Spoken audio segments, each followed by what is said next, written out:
Ben Buttercakes got no joy from his deceit. When Sly burst into the common room with cloak and egg in hand, shouting of his discovery, the traveler threw the dregs of his tankard into the innkeep's face, ripped his longsword from its sheath, and opened Buttercakes from neck to groin. A few of the other drinkers drew swords and daggers of their own, but none were knights, and Sir Rickard cut his way through them. Abandoning the stolen treasures, he scooped up his son, fled to the stables, stole a horse, and burst from the inn, hell-bent for the old stone bridge and the south side of the Mander. He had come so far, and surely knew that safety lay only 30 leagues farther on, where Lord Hightower sat encamped beneath the walls of Longtable. 30 leagues had as well been 30,000, alas, for the road across the Mander was closed, and Bitterbridge belonged to Queen Rhaenyra. A hue and cry went up. Other men took horse in pursuit of Rickard Thorne, shouting, "Murder! Treason! Murder!" Hearing the shouts, the guards at the foot of the bridge bade Sir Rickard halt. Instead he tried to ride them down. When one man grasped his horse's bridle, Thorne took his arm off at the shoulder and rode on. But there were guards on the south bank too, and they formed a wall against him. From both sides men closed in, red-faced and shouting, brandishing swords and axes and thrusting with long spears, as Thorne turned this way and that, wheeling his stolen mount in circles, seeking some way through their ranks. Prince Maelor clung to him, shrieking. It was the crossbows that finally brought him down. One bolt took him in the arm, the next through the throat. Sir Rickard tumbled from the saddle and died upon the bridge, with blood bubbling from his lips and drowning his last words. To the end he clung to the boy he had sworn to defend, until a washerwoman called Willow Poundstone tore the weeping prince from his arms. Having slain the knight and seized the boy, however, the mob did not know what to do with their prize. Queen Rhaenyra had offered a great reward for his return, some recalled, but King's Landing was long leagues away. Lord Hightower's army was much closer. Perhaps he would pay even more. When someone asked if the reward was the same whether the boy was alive or dead, Willow Poundstone clutched Maelor tighter and said no one was going to hurt her new son. Mushroom tells us the woman was a monster 30 stone in weight, simple-minded and half-mad, who'd earned her name pounding clothes clean in the river. Then Sly came shoving through the crowd, covered in his master's blood, to declare the prince was his, as he'd been the one to find the egg. The crossbowman whose bolt had slain Sir Rickard Thorne made a claim as well. And so they argued, shouting and shoving above the knight's corpse. With so many present on the bridge, it is not surprising that we have many differing accounts of what befell Maelor Targaryen. Mushroom tells us that Willow Poundstone clutched the boy so tightly that she broke his back and crushed him to death. Septon Eustace does not so much as mention Willow, however. In his account, the town butcher hacked the prince into 6 pieces with his cleaver, so all those fighting over him could have a piece. Grand Maester Munkin's true telling says that the boy was torn limb from limb by the mob, but names no names. All we know for certain is that by the time Lady Caswell and her knights appeared to chase off the mob, the prince was dead. Her ladyship went pale at the sight of him, Mushroom tells us, saying, "The gods will curse us all for this." At her command, Sly the stableboy and Willow Poundstone were hanged from the center span of the old bridge, along with the man who had owned the horse Sir Rickard had stolen from the inn, who was wrongly thought to have assisted Thorne's escape. Sir Rickard's corpse, wrapped in his white cloak, Lady Caswell sent back to King's Landing, together with Prince Maelor's head. The dragon's egg she sent to Lord Hightower at Longtable, in the hopes it might assuage his wrath. Mushroom, who loved the queen well, tells us that Rhaenyra wept when Maelor's small head was placed before her as she sat the Iron Throne. Septon Eustace, who loved her little, says rather that she smiled, and commanded that the head be burned, for he was the blood of the dragon. Though no announcement of the boy's death was made, word of his demise nonetheless spread throughout the city. And soon another tale was told as well, one that claimed Queen Rhaenyra had the prince's head delivered to his mother, Queen Helena, in a chamber pot. Though the story had no truth in it, soon it was on every pair of lips in King's Landing. Mushroom puts this down as the clubfoot's work. A man who gathers whispers can spread them just as well. Beyond the city walls, fighting continued throughout the 7 kingdoms. Faircastle fell to Dalton Greyjoy, and with it Fair Isle's last resistance to the Ironborn. The Red Kraken claimed 4 of Lord Farman's daughters as salt wives and gave the 5th, the homely one, to his brother Verone. Farman and his sons were ransomed back to Castle Rock for their weights in silver. In the Reach, Lady Merryweather yielded Longtable to Lord Ormond Hightower. True to his word, his lordship did no harm to her or hers, though he did strip her castle of its wealth and every scrap of food, feeding his thousands with her grain as he broke his camp and marched on to Bitterbridge. When Lady Caswell appeared on the ramparts of her castle to ask for the same terms Lady Merryweather had received, Hightower let Prince Darren give the answer. You shall receive the same terms you gave my nephew Maelor. Her ladyship could only watch as Bitterbridge was sacked. The Hog's Head was the first building put to the torch. Inns, guild halls, storehouses, the homes of the mean and the mighty, Dragonflame consumed them all. Even the sept was burned, with hundreds of wounded still within. Only the bridge remained untouched, as it was required to cross the Mander. The people of the town were put to the sword if they tried to fight or flee, or were driven into the river to drown. Lady Caswell watched from her walls, then commanded that her gates be thrown open. No castle can be held against a dragon, she told her garrison. When Lord Hightower rode up, he found her standing atop the gatehouse with a noose about her neck. Have mercy on my children, Lord, she begged, before throwing herself down to hang. Mayhaps that moved Lord Ormond, for her ladyship's young sons and daughter were spared and sent in chains to Aldtown. The men of the castle garrison received no mercy but the sword. In the Riverlands, Sir Criston Cole abandoned Harrenhal, striking south along the western shore of the God's Eye. With 3,600 men behind him, death, disease, and desertion had thinned the ranks that had ridden forth from King's Landing. Prince Aemond had already departed, flying Vagar. The castle stood empty no more than 3 days before Lady Sabitha Frey swooped down to seize it. Inside she found only Ali's Rivers, the wet nurse and purported witch who had warmed Prince Aemond's bed during his days at Harrenhal, and now claimed to be carrying his child. I have the dragon's bastard in me, the woman said, as she stood naked in the godswood with one hand upon her swollen belly. I can feel his fires licking at my womb. Nor was her babe the only fire kindled by Aemon Targaryen. No longer tied to castle or host, the one-eyed prince was free to fly where he would. It was war as Aegon the Conqueror and his sisters had once waged it, fought with Dragonflame, as Vagar descended from the autumn sky again and again to lay waste to the lands and villages and castles of the Riverlords. House Derry was the first to know the prince's wrath. The men bringing in the harvest burned or fled as the crops went up in flame, and Castle Derry was consumed in a firestorm. Lady Derry and her younger children survived by taking shelter in vaults under the keep, but her lord husband and his heir died on their battlements, together with 200 of his sworn swords and bowmen. 3 days later, it was Lord Harroway's town left smoking. Lord's Mill, Blackbuckle, Buckle, Claypool, Swinford, Spiderwood. Vagar's fury fell on each in turn, until half the Riverlands seemed ablaze. Sir Criston Cole faced fires as well. As he drove his men south through the Riverlands, smoke rose up before him and behind him. Every village that he came to he found burned and abandoned. His column moved through forests of dead trees where living woods had been just days before, as the Riverlords set blazes all along his line of march. In every brook and pool and village well, he found death. Dead horses, dead cows, dead men, swollen and stinking, befoling the waters. Elsewhere his scouts came across a ghastly tableaus where armored corpses sat beneath the trees in rotting raiment, in a grotesque mockery of a feast. The feasters were men who had fallen in the fishfeed, skulls grinning under rusted helms as their green and rotted flesh sloughed off their bones. 4 days out of Harrenhal, the attacks began. Archers hid amongst the trees, picking off outriders and stragglers with their longbows. Men died. Men fell behind the rear guard and were never seen again. Men fled, abandoning their shields and spears to fade into the woods. Men went over to the enemy. In the village commons at Crossed Elms, another of the ghastly feasts was found. Familiar with such sights by now, Sir Criston's outriders grimaced and rode past, paying no heed to the rotting dead, until the corpses sprang up and fell upon them. A dozen died before they realized it had all been a ploy, the work, as was learned later, of a Myrish sellsword in the service of Lord Vance, a former mummer called Black Trombo. All this was but prelude, for the lords of the Trident had been gathering their forces. When Sir Criston left the lake behind, striking out overland for the Blackwater, he found them waiting atop a stony ridge.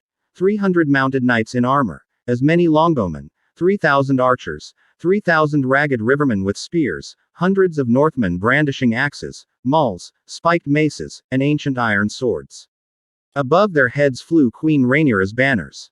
"Who are they?" a squire asked when the foe appeared, for they showed no arms but the queen's. "Our death," answered Sir Criston Cole, for these foes were fresh, better fed, better horsed, better armed, and they held the high ground, whilst his own men were stumbling, sick, and dispirited. Calling for a peace banner, King Aegon's hand rode out to treat with them. 3 came down from the ridge to meet him. Chief amongst them was Sir Garibald Grey in his dented plate and mail. Pate of Longleaf was with him, the Leonslayer who had cut down Jason Lannister, together with Roddy the Ruin, bearing the scars he had taken at the fishfeed. "If I strike my banners, do you promise us our lives?" Sir Criston asked the 3 of them. "I made my promise to the dead," Sir Garibald replied. "I told them I would build a sept for them out of traitors' bones. I don't have Nareno bones yet, so." Sir Criston answered, "If there is to be battle here, many of your own will die as well." The Northman Roderick Dustin laughed at these words, saying, "That's why we come. Winter's here. Tim no better way to die than sword in hand." Sir Criston drew his longsword from its scabbard. "We can begin here, the 4 of us. 1 of me against the 3 are you. Will that be enough to make a fight of it?" But Longleaf the Leonslayer said, "I'll want 3 more," and up on the ridge Red Rob Rivers and 2 of his archers raised their longbows. 3 arrows flew across the field, striking Cole in belly, neck, and breast. "I'll have no songs about how brave you died, Kingmaker," declared Longleaf. "There's tens o' thousands dead on your account." He was speaking to a corpse. The battle that followed was as one-sided as any in the dance. Lord Roderick raised a warhorn to his lips and sounded the charge, and the Queen's men came screaming down the ridge, led by the Winter Wolves on their shaggy northern horses and the knights on their armored destriers. With Sir Criston dead upon the ground, the men who had followed him from Harrenhal lost heart. They broke and fled, casting aside their shields as they ran. Their foes came after, cutting them down by the hundreds. Afterward Sir Garibald was heard to say, "Today was butchery, not battle." Mushroom, upon hearing a report of his words, dubbed the fight the Butcher's Ball, and so it has been known ever since. It was about this same time that one of the more curious incidents of the Dance of the Dragons occurred. Legend has it that during the Age of Heroes, Serwyn of the Mirror Shield slew the dragon Arax by crouching behind a shield so polished that the beast saw only his own reflection. By this ruse, the hero crept close enough to drive a spear through the dragon's eye, earning the name by which we know him still. That Sir Byron Swan, second son of the Lord of Stonehelm, had heard this tale we cannot doubt. Armed with a spear and a shield of silvered steel and accompanied only by his squire, he set out to slay a dragon just as Serwyn did. But here confusion arises, for Munkin says it was Vigard that Swan meant to kill, to put an end to Prince Aemon's raids. But it must be remembered that Munkin draws largely on Grand Maester Orwyle for his version of events, and Orwyle was in the dungeons when these things occurred. Mushroom, at the Queen's side in the Red Keep, says rather that it was Rhaenyra's Syrax that Sir Byron approached. Septon Eustace does not note the incident at all in his own chronicle, but years later, in a letter, suggests this dragonslayer hoped to kill Sunfire. But this is certainly mistaken, since Sunfire's whereabouts were unknown at this time. All 3 accounts agree that the ploy that won undying fame for Serwyn of the Mirror Shield brought only death for Sir Byron Swan. The dragon, whichever one it was, stirred at the knight's approach and unleashed his fire, melting the mirrored shield and roasting the man crouched behind it. Sir Byron died screaming. On Maiden's Day in the year 130 AC, the Citadel of Aldtown sent forth 300 white ravens to herald the coming of winter, but Mushroom and Septon Eustace agree that this was high summer for Queen Rhaenyra Targaryen. Despite the disaffection of the King's Landers, the city and crown were hers. Across the narrow sea, the Triarchy had begun to tear itself to pieces. The waves belonged to House Valerion. Though snows had closed the passes through the mountains of the moon, the Maiden of the Vale had proven true to her word, sending men by sea to join the Queen's hosts. Other fleets brought warriors from White Harbor, led by Lord Manderley's own sons, Medric and Torrin. On every hand Queen Rhaenyra's power swelled whilst King Aegon's dwindled. Yet no war can be counted as won whilst foes remain unconquered. The Kingmaker, Sir Criston Cole, had been brought down, but somewhere in the realm Aegon II, the king he had made, remained alive and free. Aegon's daughter, Jaehaera, was likewise at large. Laristron the Clubfoot, the most enigmatic and cunning member of the Green Council, had vanished. Storm's End was still held by Lord Boros Baratheon, no friend of the Queen. The Lannisters had to be counted amongst Rhaenyra's enemies as well, though with Lord Jason dead, the greater part of the chivalry of the West slain or scattered at the Fishfeed, and the Red Kraken harrying Fair Isle and the West Shore. Castle Rock was in considerable disarray. Prince Aemond had become the terror of the Trident, descending from the sky to rain fire and death upon the riverlands, then vanishing, only to strike again the next day 50 leagues away. Vagar's flames reduced Old Willow and White Willow to ash, and Hog Hall to blackened stone. At Marydown Dell, 30 men and 300 sheep died by dragonflame. The Kinslayer then returned unexpectedly to Harrenhal, where he burned every wooden structure in the castle. 6 knights and 20 men at arms perished trying to slay his dragon, whilst Lady Sabbatha Frey only saved herself from the flames by hiding in a privy. She fled back to the twins soon after. But her prize captive, the witch woman Alice Rivers, escaped with Prince Aemond. As word of these attacks spread, other lords looked skyward in fear, wondering who might be next. Lord Moodin of Maidenpool, Lady Darklyn of Duskendale, and Lord Blackwood of Raventry sent urgent messages to the Queen, begging her to send them dragons to defend their holdings. Yet the greatest threat to Rhaenyra's reign was not Aemond One-Eye, but his younger brother, Prince Daeron the Daring, and the great Southron army led by Lord Ormond Hightower. Hightower's host had crossed the Mander and was advancing slowly on King's Landing, smashing the Queen's loyalists wherever and whenever they encountered them, and forcing every lord who bent the knee to add their strength to his own. Flying Tessarion ahead of the main column, Prince Daeron had proved invaluable as a scout, warning Lord Ormond of enemy movements. Oft as not, the Queen's men would melt away at the first glimpse of the Blue Queen's wings. Grand Maester Munkin tells us that the Southron host numbered more than 20,000 as it crept upriver, almost a tenth of them mounted knights. Cognizant of all these threats, Queen Rhaenyra's hand, old Lord Corlys Velaryon, suggested to her grace that the time had come to talk. He urged the Queen to offer pardons to Lords Baratheon, Hightower, and Lannister if they would bend their knees, swear fealty, and offer hostages to the Iron Throne. The Sea Snake proposed to let the Faith take charge of Dowager Queen Alicent and Queen Helaena, so that they might spend the remainder of their lives in prayer and contemplation. Helaena's daughter, Jaehaera, could be made his own ward, and in due time be married to Prince Aegon the Younger, binding the two halves of House Targaryen together once again. And what of my half-brothers? Rhaenyra demanded, when the Sea Snake put this plan before her. What of this false King Aegon, and the Kinslayer Aemond? Would you have me pardon them as well, they who stole my throne and slew my sons? Spare them, and send them to the wall, Lord Corlys answered. Let them take the black and live out their lives as men of the Night's Watch, bound by sacred vows. What are vows to oathbreakers? Queen Rhaenyra demanded. Their vows did not trouble them when they took my throne. Prince Daemon echoed the Queen's misgivings. Giving pardons to rebels and traitors only sowed the seeds for fresh rebellions, he insisted.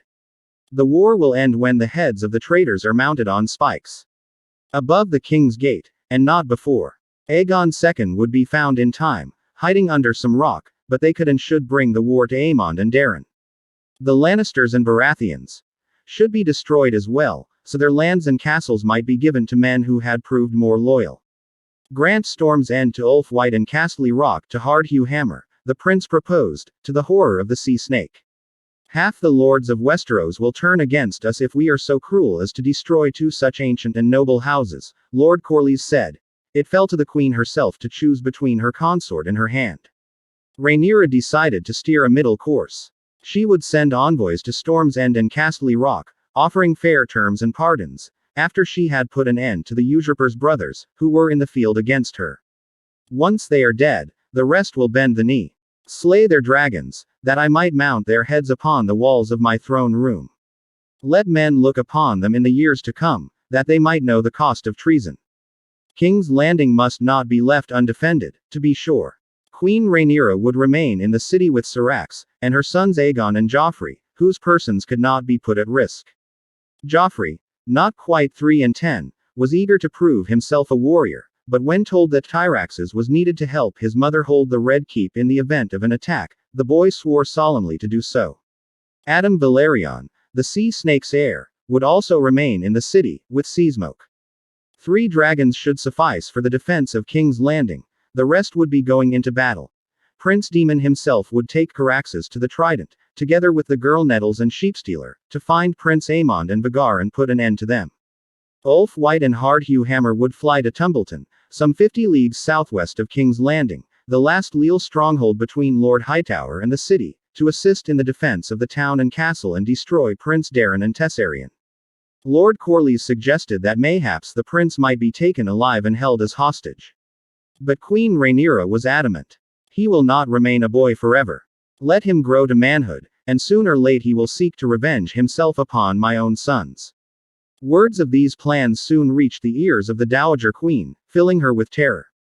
Fearing for her sons, Queen Alicent went to the Iron Throne upon her knees, to plead for peace. This time the Queen in Chains put forth the notion that the realm might be divided. Rhaenyra would keep King's Landing and the Crownlands, the North, the Vale of Arryn, all the lands watered by the Trident, and the Isles. To Aegon II would go the Stormlands, the Westerlands, and the Reach, to be ruled from Aldtown. Rhaenyra rejected her stepmother's proposal with scorn. Your sons might have had places of honor at my court if they had kept faith, her grace declared, but they sought to rob me of my birthright, and the blood of my sweet sons is on their hands. Bastard blood, shed at war, Alicent replied. My sons' sons were innocent boys, cruelly murdered. How many more must die to slake your thirst for vengeance? The Dowager Queen's words only fanned the fire of Rhaenyra's wrath. I will hear no more lies, she warned. Speak again of bastardy, and I will have your tongue out. Or so the tale is told by Septon Eustace. Monken says the same in his True Telling.